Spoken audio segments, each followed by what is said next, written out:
jusqu'à ce que tu seras enterré. Que Dieu bénisse. Amen.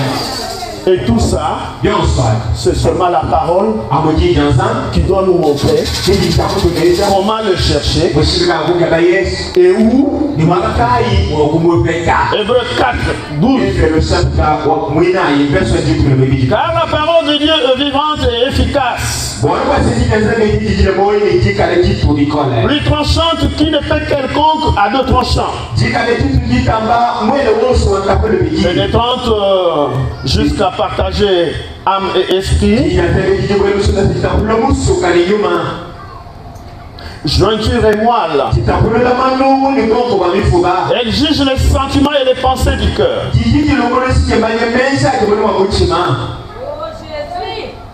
Nulle créature n'est cachée devant lui. Mais tout est à nu et à découvert aux yeux de celui à qui nous devons rendre compte. La parole de Dieu est vivante et efficace. Nous l'avions vu, quelque chose qui est efficace, c'est quelque chose qui produit son effet. J'avais donné l'exemple de la paracétamol. La paracétamol, c'est un médicament qui adoucit la douleur. Si tu as des maux de tête et que tu prends la paracétamol et que rien n'arrive, qu'est-ce que tu vas dire? Cette paracétamol n'est pas efficace. Mais si tu prends un seul comprimé, 5 minutes après, tu commences à transpirer et la tête devient tu vas dire quoi? Et vous paracétamol le canon. Amen. Amen. C'est comme ça la parole de Dieu. La Bible nous rassure qu'elle est efficace et vivante. C'est-à-dire, lorsque la parole de Dieu est prononcée, elle doit produire son effet. Amen. Toi, ce que tu as, c'est de la croire tout ça. Amen. Mais pas croire mentalement. Parce que nous avons vu le prophète nous dire que lorsque les missionnaires sont venus avec l'évangile, ils ont annoncé le côté psychique de la parole. Mais lorsque ce message est venu, Dieu est entré en scène pour la délivrance. Amen. Parce que la parole est vivante. Elle est là pour donner la vie. Lorsque Jésus avec les disciples, lorsqu'il a commencé à donner son discours,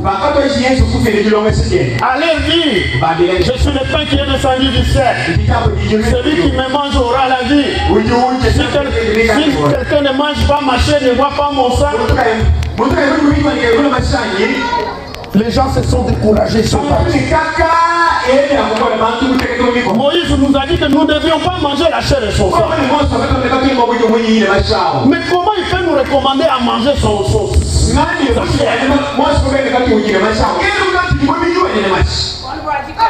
Les gens sont partis.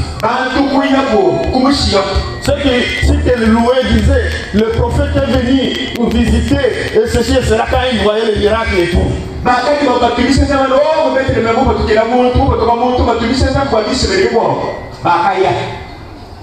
Après, c'est retourné au 12. Il leur a dit, la chair ne sert de rien.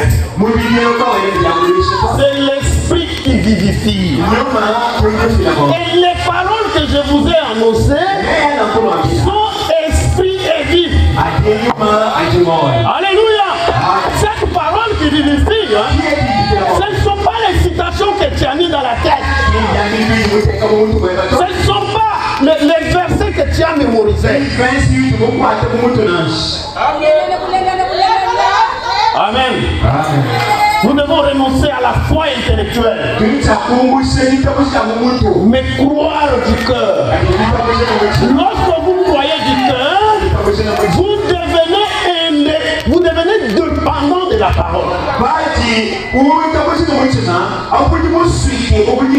Vous devenez prisonnier de la parole. Vous ne faites rien autre que la parole l'autorise. Amen. C'est alors que nous pouvons nous appeler croyants de la parole.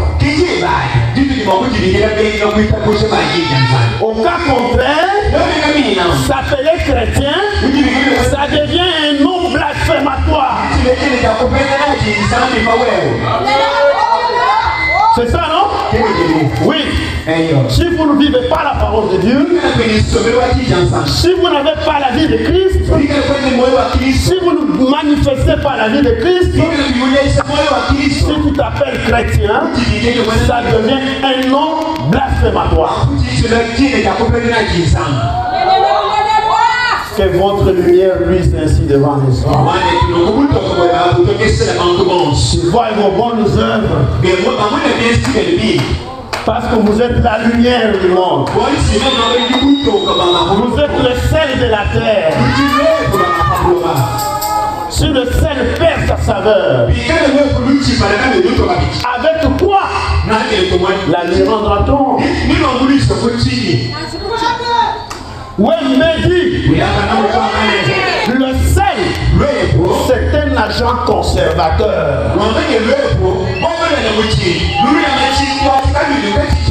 Les mamans qui vont acheter les poissons à Gama et tout, sur les poissons, pour que ces poissons ne pourrissent pas, on fait quoi? C'est un agent conservateur. Mais pour que le sel joue ce rôle d'agent conservateur, le sel doit entrer en contact avec le corps qui doit être conservé. Mais toi, tu es le sel de la terre. Quand tu entres en contact avec le monde, quelle est ton influence? Quelle est ton influence quand tu entres en contact avec le monde? Et lui obéissent.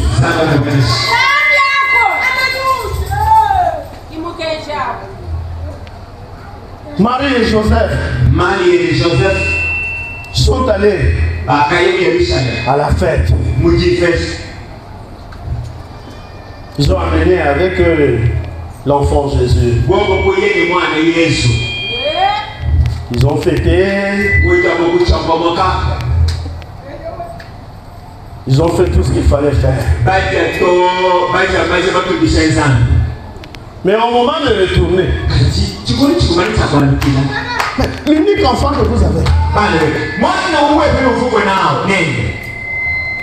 ils ont quitté la ville. Commencer à donner les témoignages peut-être de comment les rabbins étaient en faisant ceci, cela, avec leurs compagnons de route. Le soir arrive. Marie, comment tu dis? Marie, j'étais écoute. À droite. Où est l'enfant? Où est l'enfant? Tu n'as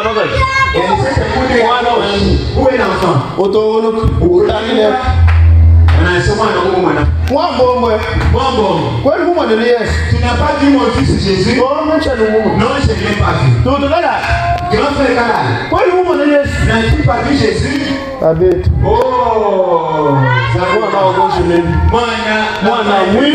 est-ce qu'on a envoyé l'enfant? Amen. Pourquoi? Ils s'étaient beaucoup intéressés